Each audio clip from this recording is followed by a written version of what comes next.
Dan ini bagi saya semacam kuncian politik supaya pertama, tidak ada narasi-narasi yang berkembang bahwa hubungan antara Pak Jokowi dengan Pak Prabowo tidak baik-baik saja, hubungan Prabowo dengan Mas Gibran itu tidak baik-baik saja. Jadi penegasan dua periode ini sebenarnya adalah untuk mengamputasi supaya tidak ada spekulasi-spekulasi yang sifatnya liar.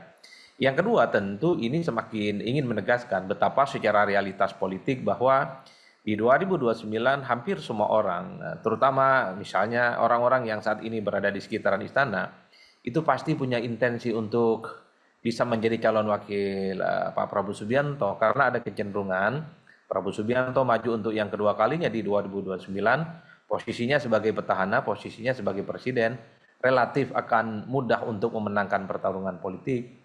Karena itulah Mas Jati, saya melihat justru bicara tentang inner circle kekuasaan politik Pak Prabowo hari ini hanya sebatas berebut siapa yang sebenarnya bisa mendapatkan tiket untuk menjadi calon wakil presiden Pak Prabowo Subianto. Jadi dalam konteks itulah kemudian ya kawan-kawan relawan politik seperti Bang Rahmat, seperti PSI ingin memberikan proposal politik lebih awal dibandingkan dengan yang lain. Saya kira yang lain juga pasti punya keinginan, cuman tidak diungkapkan sevulgar seperti yang disampaikan oleh relawan dan kawan-kawan PSI soal Pak Prabowo dan Gibran dua periode. Jadi ini bagi saya adalah kacamata politik yang cukup realistis.